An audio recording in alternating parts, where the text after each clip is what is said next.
So I'm pretty sure that psychic emotional vampires are the same thing as empaths. They're just different gradients of the same thing. So when we say empath, that is somebody who has the ability to pick up on other people's emotions.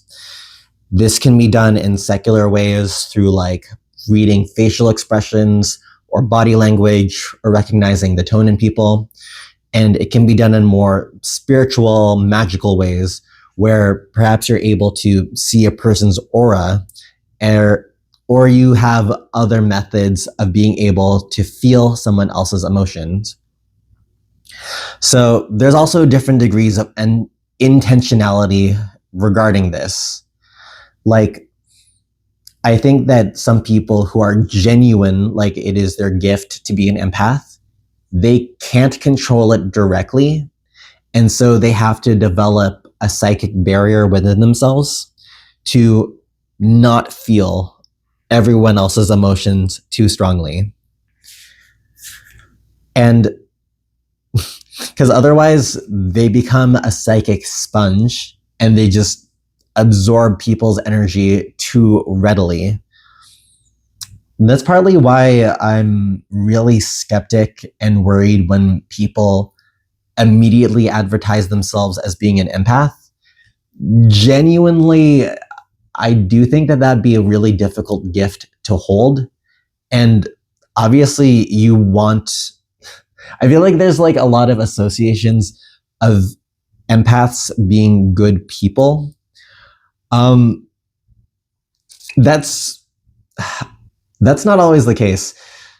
I think that you know that if somebody says, "Oh, I'm an empath, I can feel your feelings," that's just it feels like such a huge red flag because it feels emotionally predatory.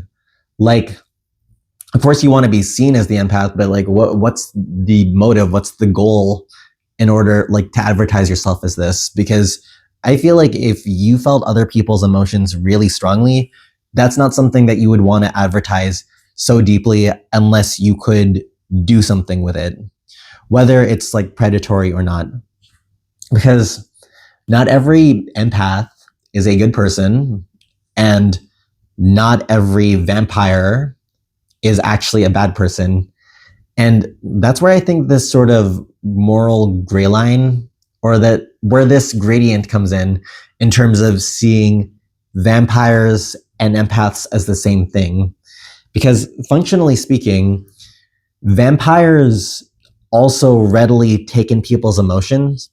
It's just that we associate vampires and vampirism with being bad or evil because it's like, ooh, I'm taking people's energy. I'm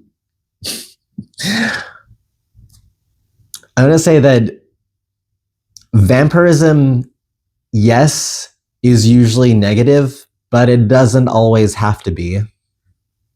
So I guess in pop culture, or generally speaking, when we think of an emotional vampire or a psychic vampire, that is somebody who drains you of your energy.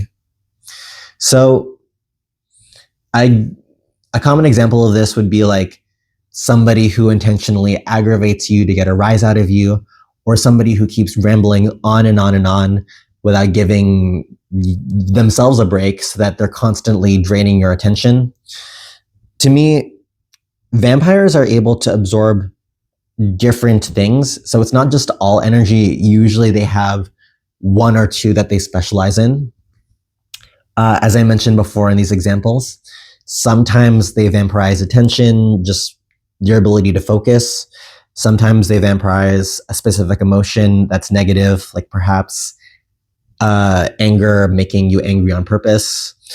Sometimes they vampirize things like joy. If you think about it, like people who intentionally make you happy, but perhaps it comes at a cost to themselves. Like people who will go to any lengths to please other people because they enjoy the feeling of it more than anything. That, even though it seems like an act of service, this might actually be them doing it for themselves instead of for other people. So I want you to think about that. So once again, I just want to talk about how there's this stigma regarding vampirism, because I think in a lot of instances, it can actually be a good thing. Like, if you think about it, let's say someone makes you sad, someone makes you angry. Obviously, like, generally speaking, that would not be a good thing. But if you think about it, therapists usually bring these emotions out of you in a safe container, and they give you the ability to express it. And I would imagine that therapists who say are really good at consuming grief, maybe these are the people that are best suited for handling people who have depression, or allowing these people who are depressed to express it so that they can skim off that energy. To be clear, I don't think that it's about perpetuating this person or people who have emotions as like a battery. Specifically in regards to negative emotions, like, obviously these things need to be cured, these things need to be handled and dealt with. But I do think that the vampire can help cure this in some way, kind of in the same way that medical maggots or medical leeches are able to help treat wounds, or to help thin the blood, or just help process different diseases. I think that the vampire can actually be very useful in this instance if they understand their power and how to control it.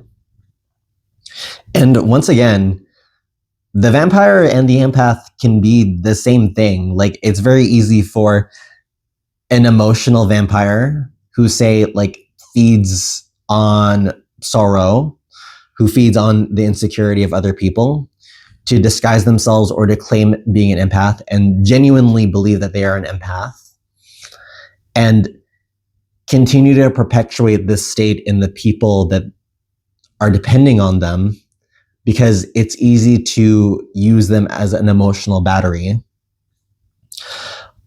And I want you to think about how everyone has their own emotional balances, their own ego, their own like values. Everyone has a distinct personality, and I think that a lot of us are predisposed to certain emotions. Maybe we have more sensitivity or less sensitivity regarding certain ones, regarding the depth that we can feel regarding these emotions, and our ability to empathize or vampirize with other people.